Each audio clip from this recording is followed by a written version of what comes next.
Good evening, everybody, and welcome. Welcome to our HJI International Graduate School for Peace and Public Leadership virtual open house. My name is Stephen Boyd, and I'm the Dean of Admissions and Student Life here at HJI, and it's my pleasure to welcome you this evening, at least for what is our evening time here in New York City. I say that because as I look at the list of participants that have joined us, I can see that you're joining us literally from all over the world. So I think it may be the wee hours of the morning it's for some of you. So thank you so much for taking time to be with us. I see we have both uh, newly arriving students who will be starting this semester. Some of you are HI alums. Others are, I think, guests who have come for the first time today. So whoever you are and wherever you're joining us from, thank you so much for making time. We think tonight will be a special opportunity for you to learn about our school, and hopefully you'll be interested enough to take the plunge and take a class with us beginning in our fall semester. So it's my honor and pleasure now to introduce to you our host for this evening, Dr. Thomas G. Walsh. He is our president here at HJI. He is the seventh president of our institution and an alumni of HJI. He has earned his PhD in Religion and Ethics from the Vanderbilt University School of Religion and is a highly qualified editor as well as professor at various colleges and universities throughout the U.S., as well as currently here at our institution. So I'd like to invite Dr. Thomas Walsh to offer a few words of welcome, and he will act as our host this evening. Dr. Walsh? Thank you very much, Dean Boyd, for that introduction and putting this important program together. And I'm very glad that those of you who are here on this Zoom call have joined this evening to introduce HJI. We're right on the threshold of our semester beginning next week. And we called this the HJI Challenge to encourage any and all to consider enrolling for a course in HJI.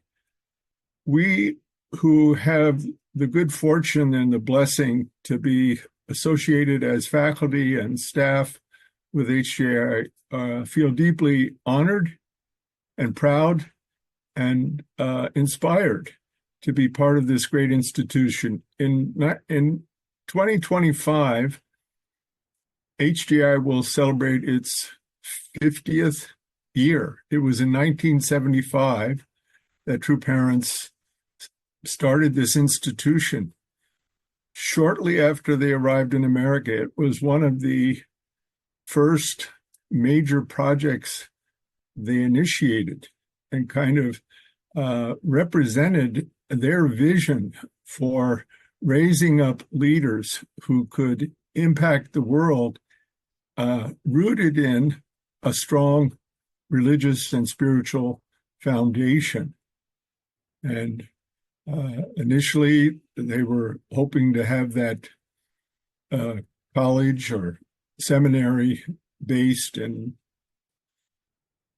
the suburbs of New York City, but eventually moved and purchased a property in Barrytown. About 8 years ago, the seminary moved its main campus to 43rd Street in order to reach a wider number of students from a variety of backgrounds and be more, rather than in a rural environment, a more urban environment where we were interacting more with the world. And I think Mother Moon in 2020, when she advised then UTS to reorganize itself with more of a focus on peace studies and as a graduate school, certainly not to abandon the core foundations in religion and spirituality with which the seminary represented. But a seminary also tends to indicate more of a denominational focus. Very often, seminaries are defined by a particular denomination: Lutheran Theological Seminary, Presbyterian Theological Seminary. And as our movement has evolved from Unification Church to Family Federation to Heavenly Parent, Holy Community, I think Mother Moon has quite a broad and inclusive vision. She has traveled the world. She's met with Muslim leaders, African traditional leaders, Hindus and Buddhists, Jews, Christians. She launched the World Christian Leadership Conference. So she's deeply committed to a wider ecumenism and interreligious dialogue. Also understands profoundly that religion doesn't just stay in its silo. It's intended to form a kind of a substructure or base for our work in all kinds of ministries. So ministry it doesn't just mean being a church pastor. That's why in our name, HJI International Graduate School for Peace and Public Leadership.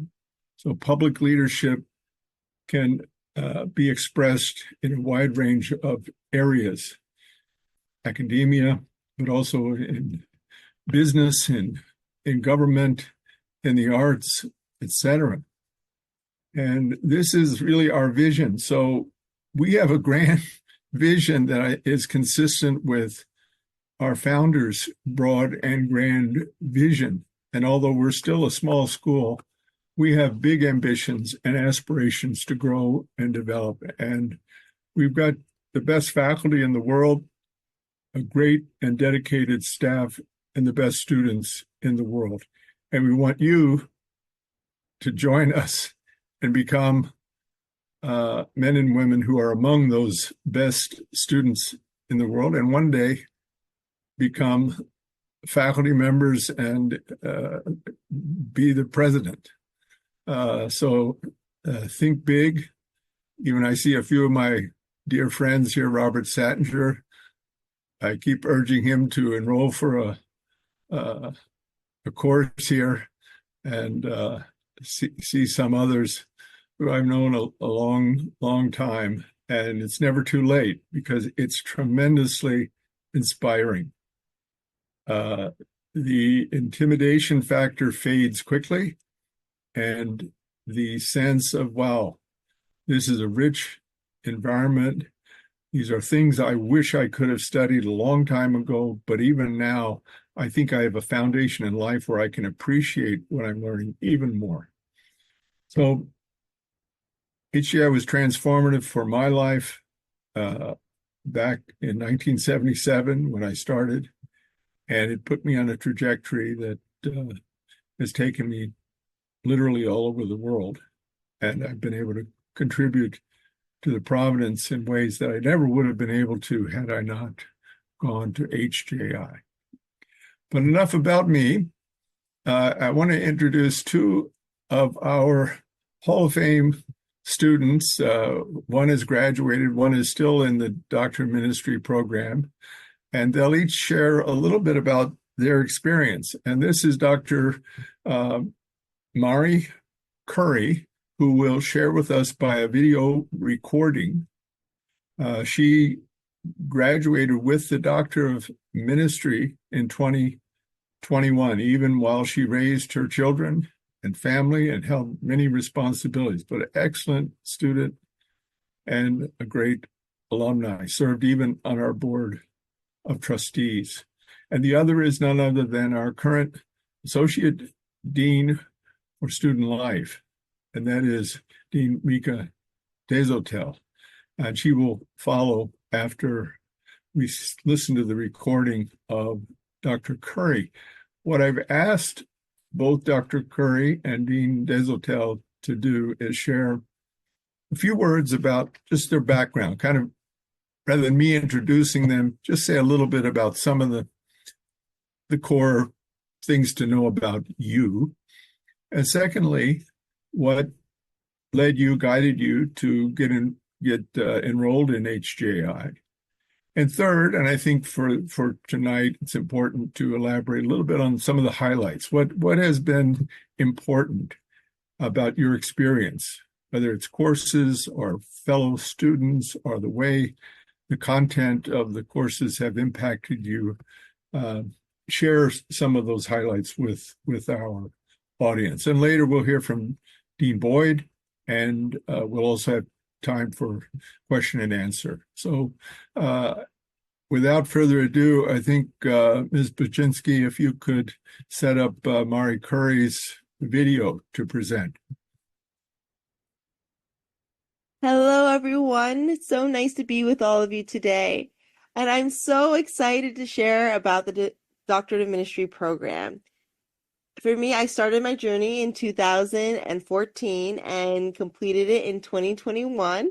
Yes, 7 years. It was a long journey, but I'm a mother of 4 children. So it really took some time for me to get through all the coursework and to finish my dissertation, but it was so worth it. It was worth every late night and every sacrifice because I feel that this degree has helped me in all facets of my life, from ministry and my personal life. The tools that I garnered in the classroom, I use regularly, and the growth I experienced allowed me to expand my heart and see the world and my faith from a fuller perspective. It gave me the tools I needed to improve my ministry as a pastor and later vice president and an education director, and now even in my own family. I can't tell you how many times I took tidbits from classes that helped me be a better parent and helped me navigate spirituality with my children and with my spouse. And I am truly grateful. Now, technically, I know you can serve and be really good in your role as a pastor or ministry leader without getting a degree. But let me tell you how much this degree enhances your ability to lead and how much easier it can make the curveballs and stressful situations. Because when you have the tools ready at your disposal and you have the education to back it up, it can make you more effective and more efficient. And I can't tell you how much I have valued this. I strongly believe that the courses that I took at this program allowed me to guide my community and let God work to help us buy our first church buildings many years ago, after many years of the local church trying to find a permanent home. But honestly, one of the most surprising things that I gained from this degree program was the ability to see how God has been working throughout my life and gave me the tools to help support me to find out how He's still working in my life in times of struggle and supported me in continuing to walk in faith even when I didn't want to. I am amazed at how many times I turned to the spiritual autobiography course and the tools I gained from there to help me in this process. It's been so helpful that I actually share it with most of my friends when they're struggling to find God in their life. And for that, I'll be forever grateful. Another aspect of this program that I am also truly humbled and grateful for is engaging with the faculty in between lessons being taught and gaining wisdom about ministry and life through precious interactions outside of the classroom. There are so many professors that are so willing to be a part of your life and are still actively in my life and who I consult regularly. There's one professor that prayed for me while I was giving birth to my youngest child. I have other other professors that I consult when I'm struggling with life of faith decisions. And I had other professors that helped me see how, even though I was lacking in so many ways, how that when God called me, He also anointed me and qualified me for whatever role I was in. So constantly throughout my time in the program and after, I have felt so supported by these professors and the staff of HJI. Now, because of all these things, I recommend this program for anyone in ministry. I feel that this program gives you the chance to get to the next level. If you're good, it'll help you get great if you let it. And will help you build your ministry in the way that you desire, in the way that God's calling you to. And so I really hope that you'll give it a chance, and I really thank you for considering, and good luck on all of your spiritual and educational endeavors. Well, thank you very much, and indeed, Dr. Mari Curry. You represent us so well, and your enthusiasm is infectious, and we're so grateful you're part of the HJI family. And I know you haven't had the chance to teach recently, but we look forward to occasion down the road where once again you're also part of our regular faculty. Um, I want to turn now to someone who is both a DMin student and a mother and a wife with several children, and who is also serving as the Associate Dean for Student Life. So working very much with not only our student government, but with the lives of our students. And particularly, we have a lot of online programming. A lot of the courses are taught online, and kind of keeping a kind of base of community and solidarity and connection is kind of a more challenging task. But we're delighted that Dean Deshotel has joined the team, and I've asked her also to say a little bit about her background, how she got involved, and what some of her most significant experiences have been during her time at HJI. Dean Deshotel? All right. Hello, everybody. Thank you so much for joining. Wherever you are, whether it's evening, morning, midday, late at night, thank you so much for, extending your time to learn a little bit more about HJI and support this great institution. My name is Mika Deshotel. I'm currently residing in Bridgeport, Connecticut with my husband and my 4 children. I am a second generation of the Family Federation movement. I was born and raised in our church community, and I would say that at some point in my life, I also received a calling to be a leader, to be some sort of a leader in the public sphere representing our movement. And yeah, along with my blessing with my husband, this desire to want to, be a public couple has sort of like been a calling that's carried with me, and kind of it helped to inform the things that I've done in my life. So, yeah, I am an educator by training. I have my master's in education from the University of Bridgeport.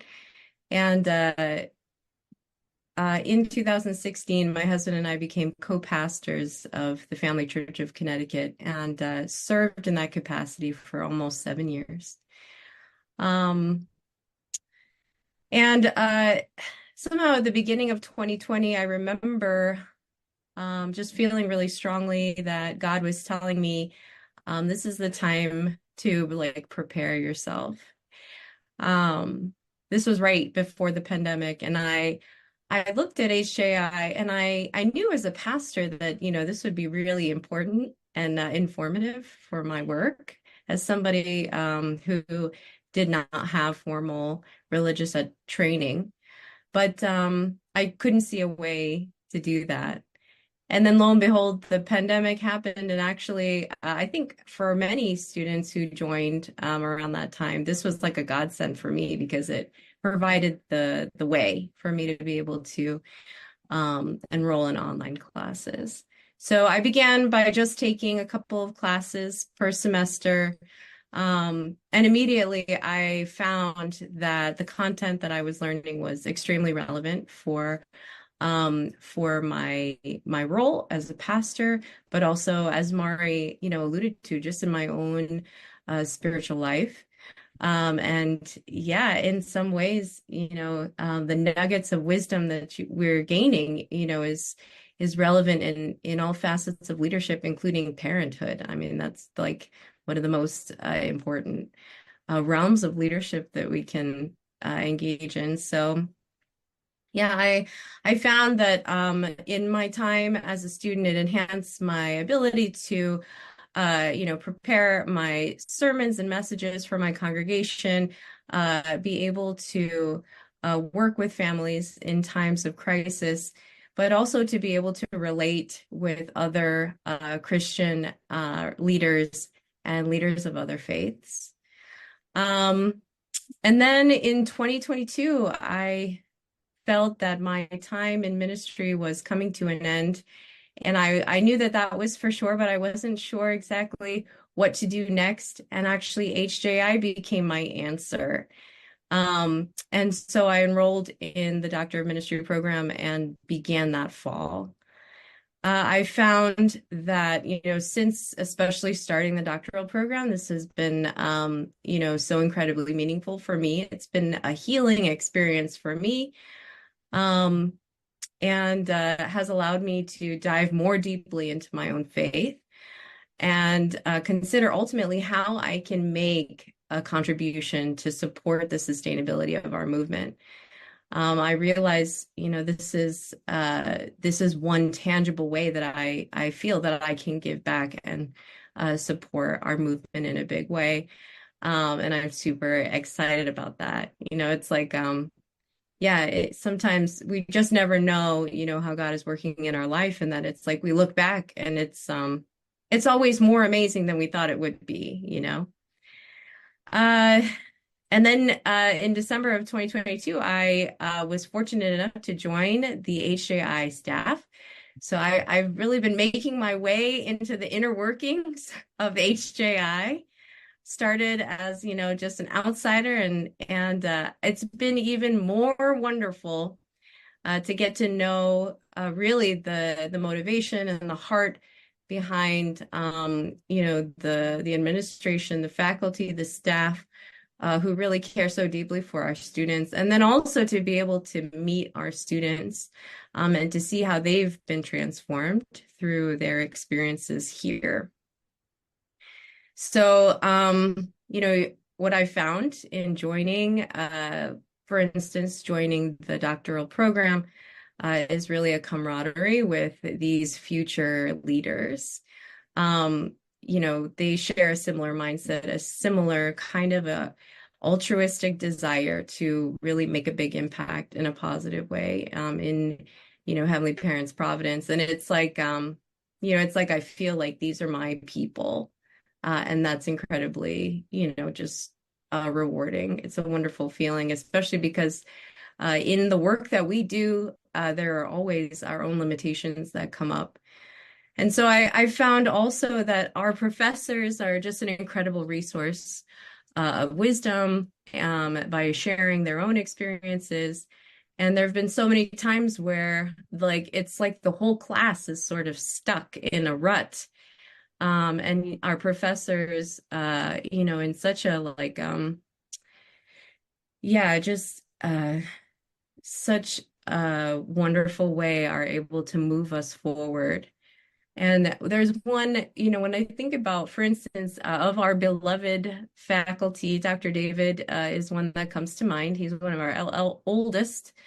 But yeah, really in his over, 60 years of ministry, he's had so many incredible experiences that have given him an immense amount of wisdom. And I remember one time we were in a class where we were asked to share our spiritual genograms of our own family lineages, like 3 generations, include like the good things, but also including some of the really tough things. And yeah, there was one fellow student of mine who shared, and it was like she had a lot of challenges. There was a lot of tragedy there. And I felt like I was thinking, I'm really glad I'm not the professor, because I don't know what I would say in this situation. It sounded kind of hopeless, but immediately Dr. David chimed in and said, there is a winning formula that God has been using in your life, in your family. And you have to trust that winning formula and be able to, use it to move forward. And so anyway, I've Yeah, I've definitely felt, the hand of God working in my classes through my professors, through my fellow students, who've just in a side chat, have said so many profound things that I felt God was speaking directly to me. So yeah, my hope and desire is that for you who are considering to take a class or two, that you will definitely find maybe what you're looking for.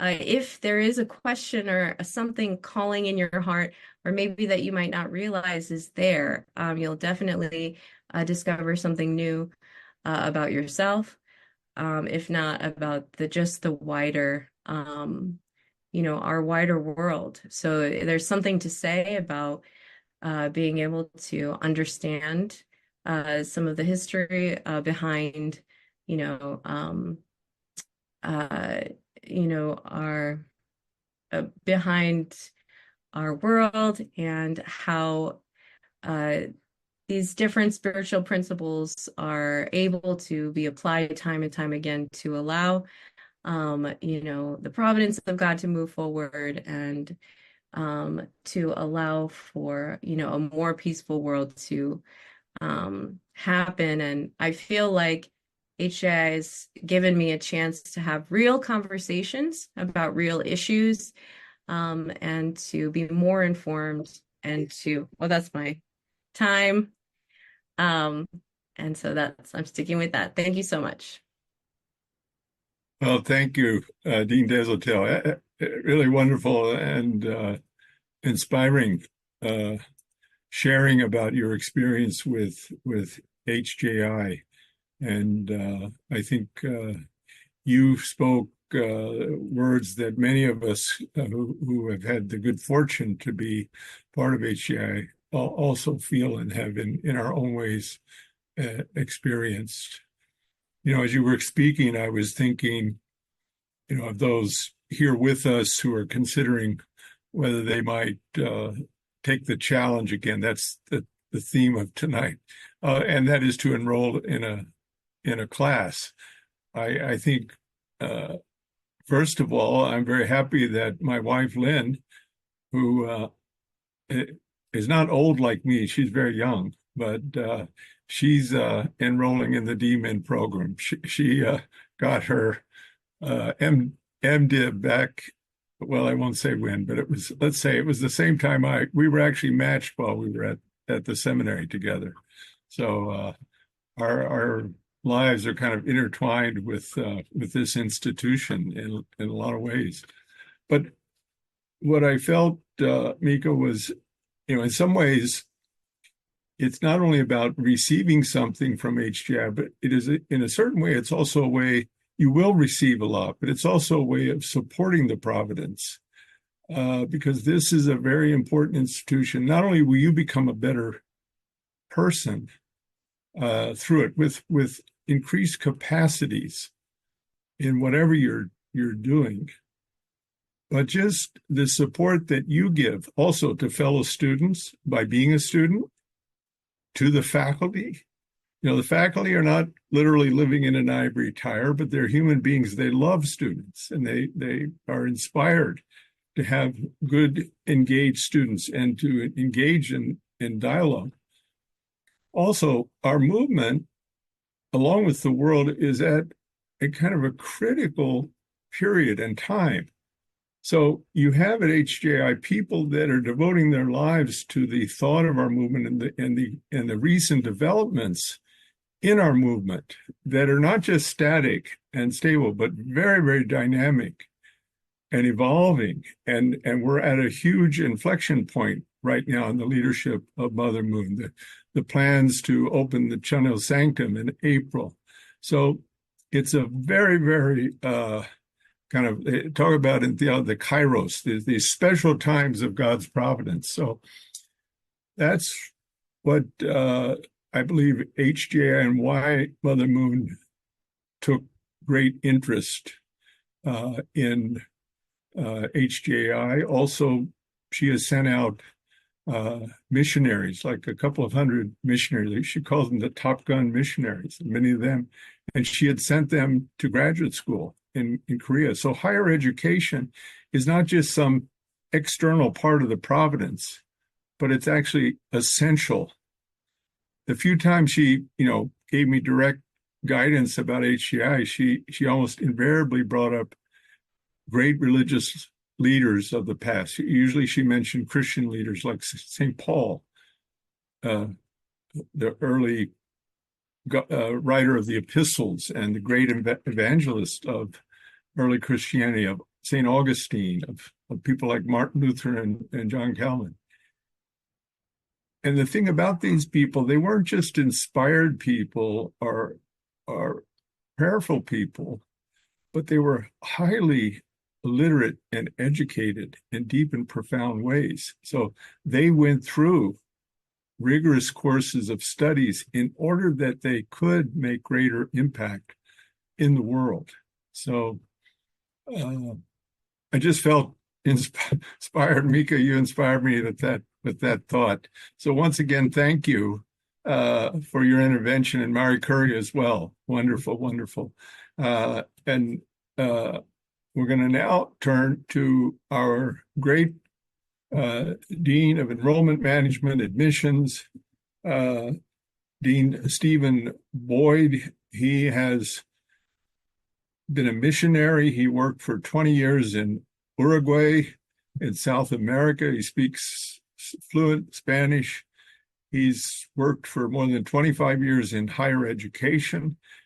A large part of that at the University of Bridgeport, responsible for international enrollment. He traveled all over the world, the Middle East, South Asia, East Asia, introducing young people to the opportunity to study in America and get an accredited university degree at that time. He's a widely desired consultant to other universities in the area of enrollment management, because schools are very concerned about declining enrollment due to demographic trends. The slowing of the birth rate ultimately impacts how many people go to high school, how many people go to college, how many go to graduate school. So great people with experience in enrollment management are in great demand, and there aren't many who exceed Dean Stephen Boyd in their capacities in this very, very important field. He's also currently enrolled in the DMin program. Dean Stephen Boyd. Well, thank you very much, Dr. Walsh. That's a very kind introduction. I really appreciate that. I would ask everybody, don't add up all those years that he said that, you might figure out how old I am. But thank you again, everybody, for coming tonight. You're 37, right? Yeah, that's almost 37. So thank you very much again for coming. So I'm going to share my screen and go right into a little presentation that I have that we prepared to give you all the salient points about what HJI is, and then we'll have an opportunity for your questions. So let me just start, as I always do, with a quote from our true father, Reverend Sun Myung Moon, co-founder of HJI, then UTS, Unification Theological Seminary, that was given at the inaugural address that he gave to the first class of students, incoming students, in September of 1975. He said, "The seminary is not a place or a building. It is these people who are equipped with the spirit and ideal given by God. Armed upon graduation with a capacity for creative leadership, these students, I am sure, will be able to usher in a new world of a higher dimension after removing society's vicious social vices." So we showed this quote because I think it encapsulates really the spirit of our community, but also defines clearly what the seminary is, and in those days, what the graduate school is today. It's not a building, it's not an institution, it's not an administration or organization. It essentially is the students that are taking classes and seeking their degree through us.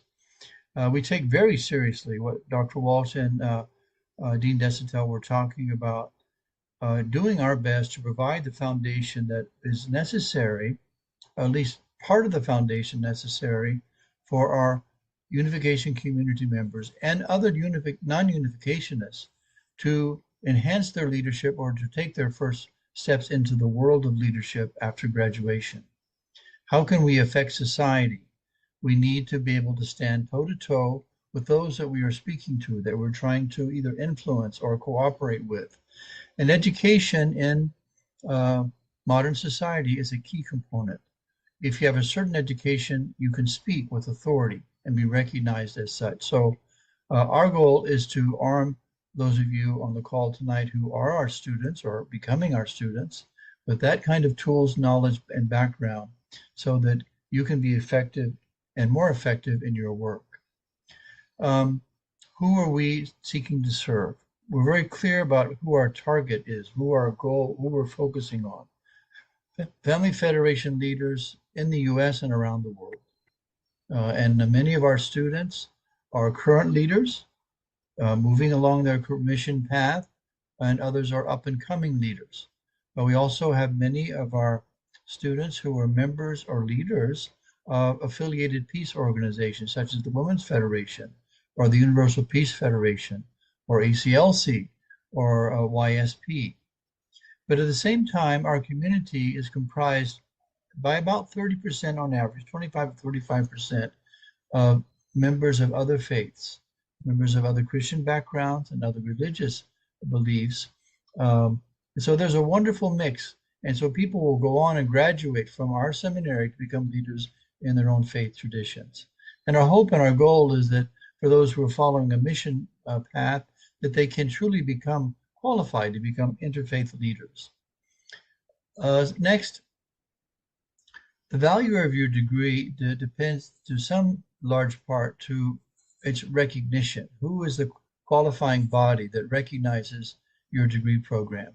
And I know that many of you from around the world that are with us tonight, in your home countries, it is often the Ministry of Higher Education or the Ministry of Education and Culture that accredits or licenses or ranks both undergraduate and graduate studies. But in the US, this is not the case. So you might find that a little surprising. The US Department of Education is not an accrediting body. It is a licensing body, and we have certain legal ramifications and regulatory stipulations that must follow from the governmental level. But we are actually accredited by peer universities on a regional basis. In the US, there's 13 or 14 regions. We're in the middle states, what's called the middle states, and we are accredited by the same body of universities that accredit schools such as Columbia or Princeton or Cornell. We're in that same category with many large state schools also. It's a very rigorous standard that we're held to. So the net result is that when you complete your degree at HJI, it will be recognized throughout the United States and in most cases around the world. Of course, we're also registered, our programs are registered by the New York State Education Department, which gives us our charter, and also is involved in approving other new programs or activities that we have. HJI is also a member of the National Honor Society Theta Alpha Kappa, which is the National Honor Society in the US dedicated to religious studies. And many of our students who do well are inducted into this honor society. This fall, we will become part of a second honor society, which will also embrace our peace studies students in that area. These are our programs of study. We have a Doctor of Ministry, a Master of Divinity, a Master of Arts and Religious Studies, a Master of Arts and Peace Studies, and a Certificate in Unification Leadership.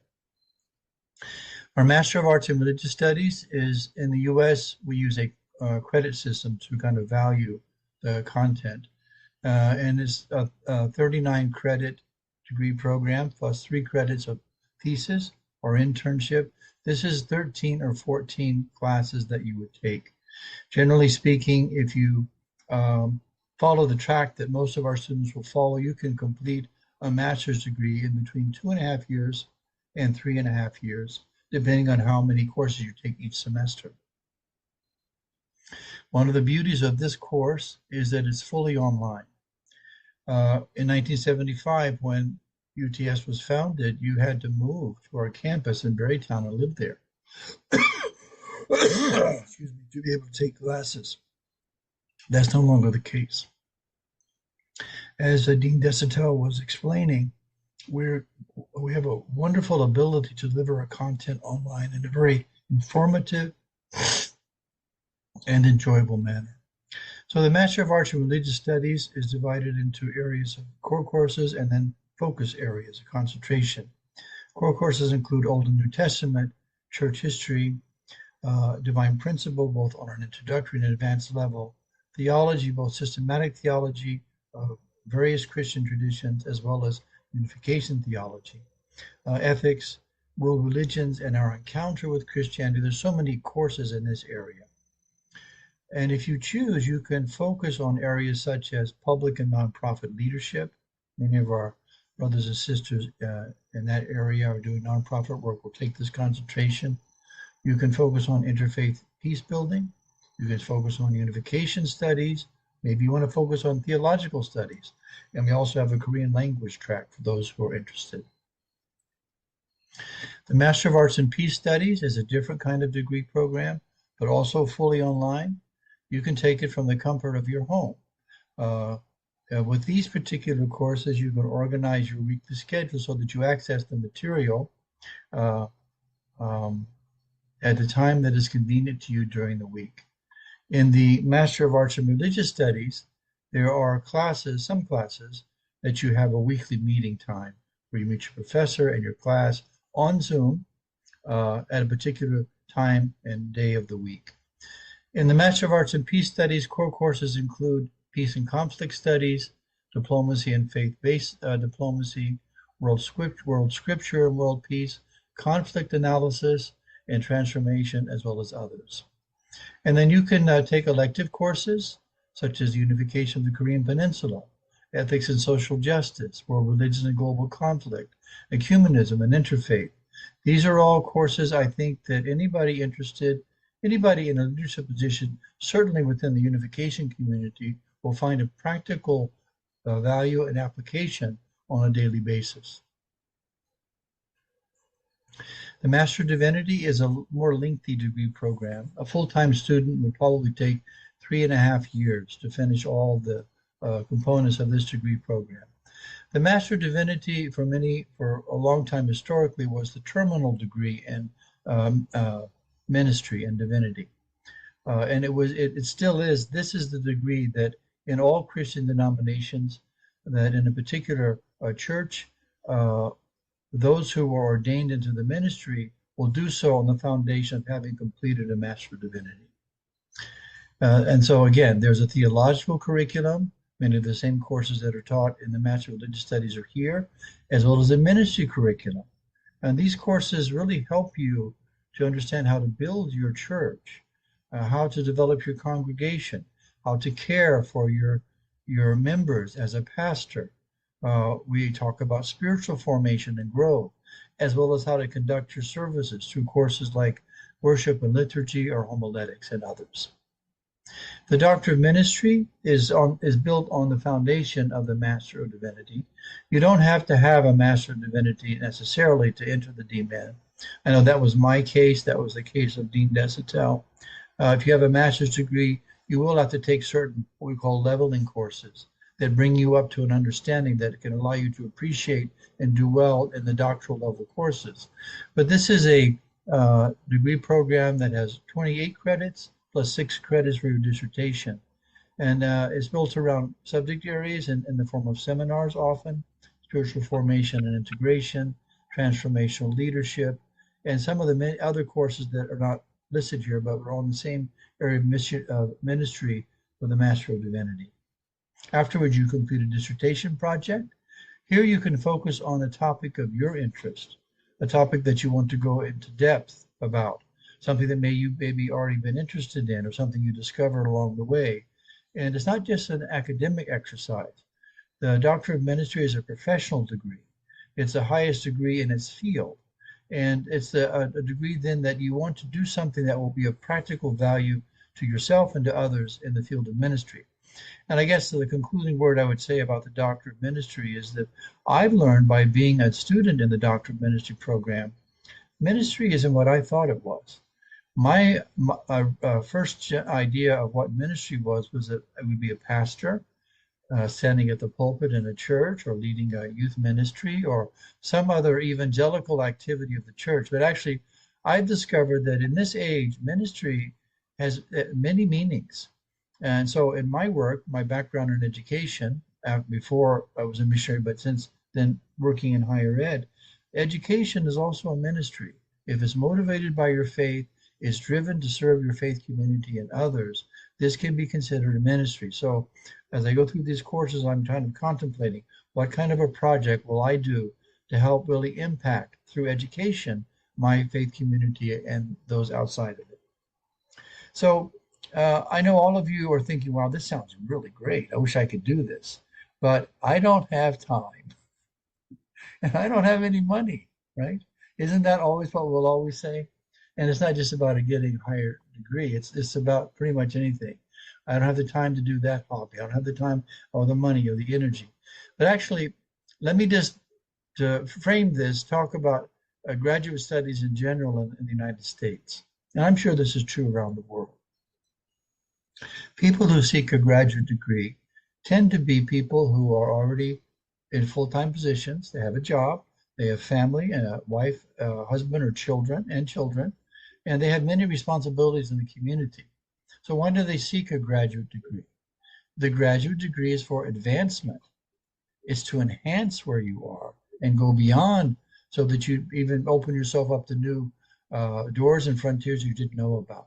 So I need a graduate degree, for example, so I can get a promotion in my job, or I can change my job and go to a higher level position in another company or organization, right? So our community members are not unlike that. We're all busy. Even if we're of a certain age, we're fully involved often in ministry of some kind or support of our church. And the second thing is money. We don't seem to think that we have enough money. But there's two things that I can say about that. First, in terms of time, if you're able to manage your time on a weekly basis so that you can average of an hour a day in a particular class, you will do well. It doesn't have to be every day, but on average. In some weeks it'll be less, some weeks it'll be a bit more. So time management is a key skill that you develop as a part of your graduate studies. It's not something that you necessarily have, you develop as you do this.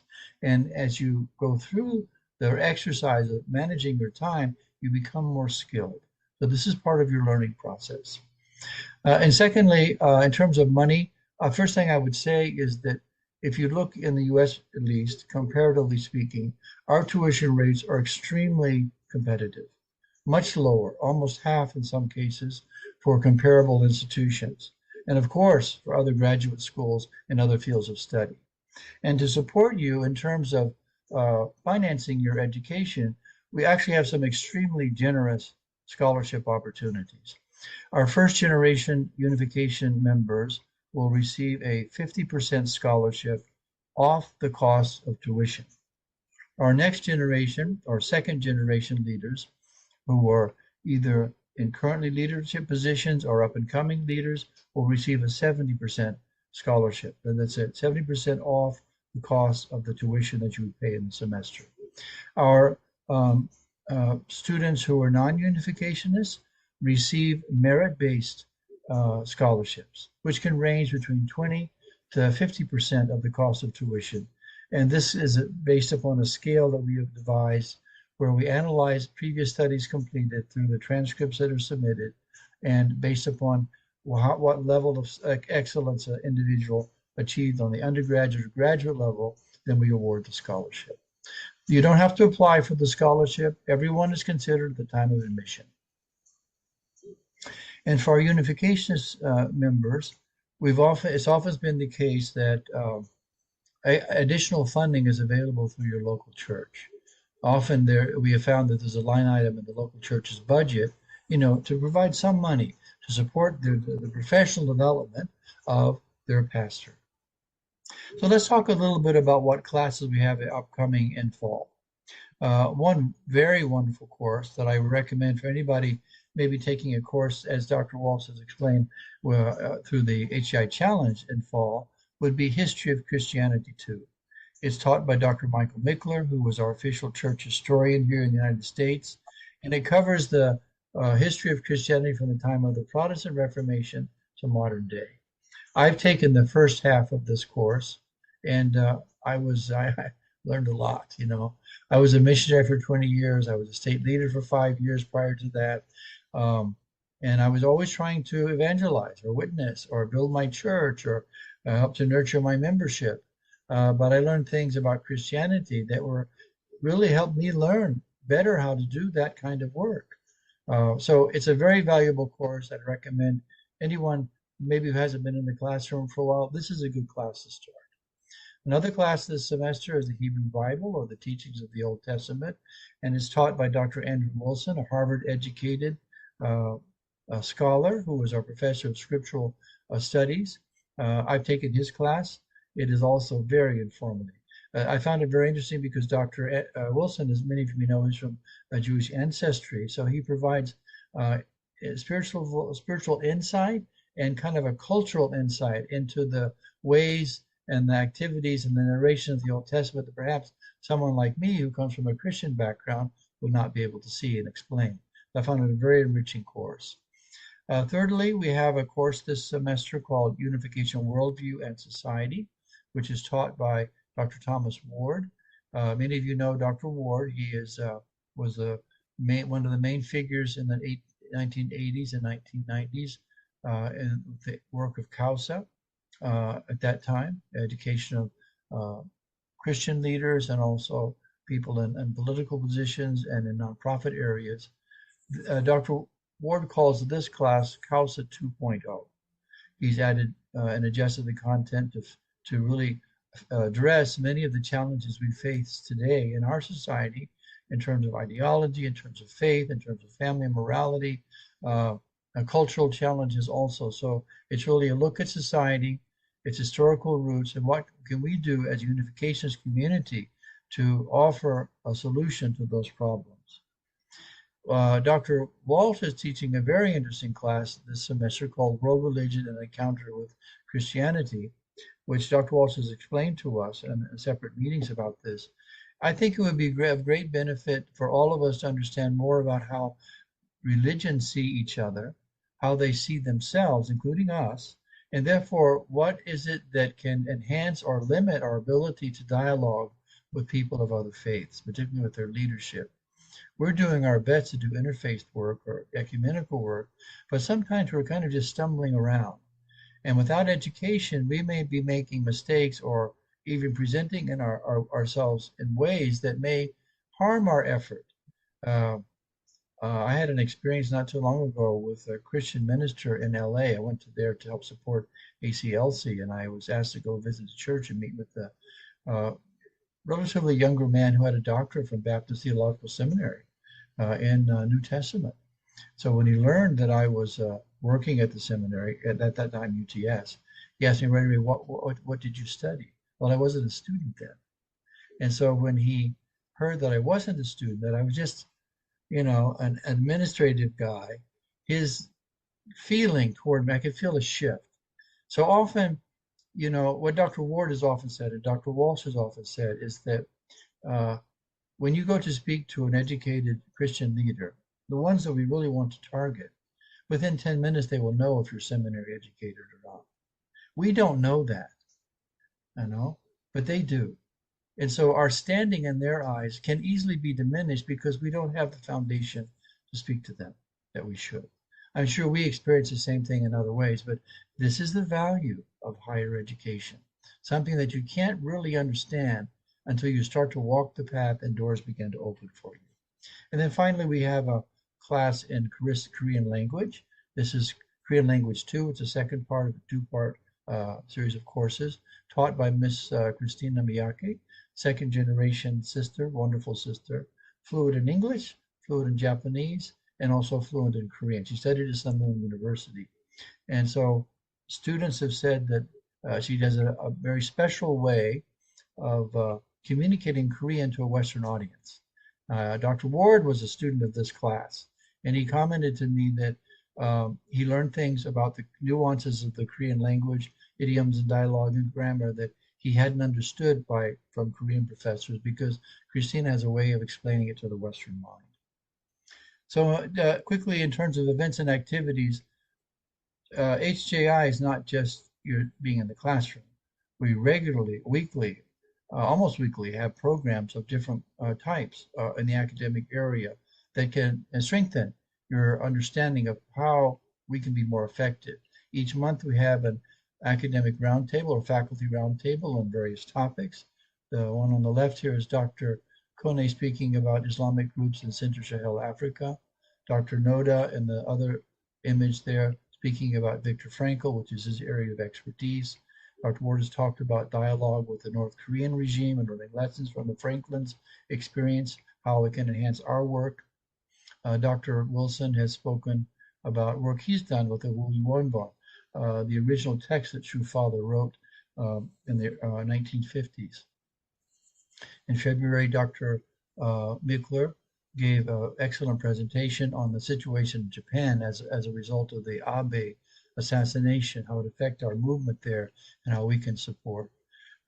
Thanks to Dr. Walsh and the worldwide network that he has, many great speakers have come on, including in this case Bishop Munab Yunan, who was the bishop of the worldwide Lutheran Church, and who was involved in dialogue with Pope Francis to bridge the gap and to bring reconciliation to the division between the Roman Catholic Church and the Lutheran faith, which began with the Protestant Reformation. Other leaders in more political spheres, this is Jan Feigl, a well-known European leader in Europe in the area of religious freedom and peace and human development. Each year we have a commemorative presentation about True Father's unjust imprisonment in Danbury Prison. Actually, this year was the 40th anniversary of Father entering the prison. And Dr. Michael Jenkins was invited to speak primarily about the impact that Father's imprisonment had on our relationship to the Christian community, bringing support from people of various backgrounds, support which remains today. We also have an annual research day where our students and faculty and alumni are invited to share their research on projects of their interest. Is a competition and awards are given both for students, faculty, and alumni. We're also concerned about the career path of our students, not just the education in the classroom, but how as leaders, as you move out of the graduate school into your sphere of activity, how can you present yourself? For example, in this case, in the area of social media, how can you develop a profile? That's where people look right away when they're trying to find out something about you. But also how to build your resume, how to introduce yourself in professional society. We have a graduate student council. Actually, Dean Desitel is the architect of our graduate student council. This is our outgoing student council, and we have students. You may recognize some of them. There are both Americans. There are people from countries around the world. There's from really representative both of folks in the U.S. and around the world. So we're building a virtual community of student activities. And so finally, to conclude, I just want to give a personal testimony, as Dean Desitel has done and as Dr. Curry shared, about studying at HJI. When I came here, I was not planning to go back to school, but I was encouraged by Dr. Ward to take a class, and I'm so glad I did. I haven't turned back since then. We have extremely engaging classrooms, intellectually very stimulating, very relevant ideas, important ideas. Our students truly are very bright students. Our members, particularly the unification community, are very bright individuals, some particularly first generation with a lot of experience behind them. But I'm mostly inspired by the fact that our faculty are highly qualified. I worked in higher ed, as Dr. Walsh said, for over 20 years. I've been in and around more than one university, and I've worked with many faculty members. And in the classroom as a student, I found our faculty members to be experts in their field, great communicators, and very sensitive to the students' needs. And it's just been such a blessing to be able to be with both first and second generation students in the same venue. We don't often have an opportunity in our community for that to happen. Maybe socially, but it's not a deep engagement. And in the classroom, I've been particularly inspired by our second generation students. So bright, so full of wonderful ideas, bringing a fresh perspective, and generally engaged and concerned about how we can impact our community and greater society. And then also, it's such a blessing that in an atmosphere of respect and understanding, of seeking higher education, that you can dialogue with someone from a different Christian faith, or from a Muslim background, or a Hindu background, or a Jewish background. We talk about being ecumenical or interreligious. Here at HJI, you have a starting point. You can have a real engagement upon which to build going forward. So you do need to apply online. I put the link into the chat box, so please take a look at that. My contact information is there too. You need a bachelor's degree to do a master's, and you need a master's degree to do the doctorate. If you don't have your bachelor's degree, please contact me and I'll be happy to talk to you about how we can work with you and how we can support you to get your bachelor's degree. You need to provide your university transcripts, 2 letters of recommendation, and if your native tongue is not English, or the language of instruction of your prior university studies was not in English, then you will need to demonstrate English proficiency through taking one of the 3 standardized exams that we require. So in conclusion, with our scholarship support, it is affordable. You can also do a payment plan if you can't make the initial payment. It is doable, and that's the testimony of that is all of us here and others that have gone through the program over the past years. It's extremely enjoyable and extremely valuable. I think we don't understand the value until we begin to see what the degree is about. And again, our desire is to help you, but really we want to help our true mother. We want to help our movement as a whole by creating qualified leaders, not just well-intentioned leaders, but qualified leaders who are educated and skilled. So lastly, I just want to cite a quote from True Mother's memoir, Mother of Peace. She says, "Every one of us needs to feel deeply grateful for being born. There is not one person whose birth is meaningless. Moreover, no person's life are his or hers alone. Heaven, earth, and all things in the universe interconnect through lines of latitude and longitude. Peace means that all the energies in the entire world and in the entire universe are in harmony. Therefore, no one should belittle his or her life. We should deeply realize that everyone is a precious being born through the sacred workings of the universe." And I think that this particular quote is meaningful in the context of our life journey. Everybody's life, everybody's birth and life has meaning. All of our lives have meaning. And God has put us on a certain path to which He's called us to. And honestly, I believe that this is not simply an exercise in talking about studying and academically.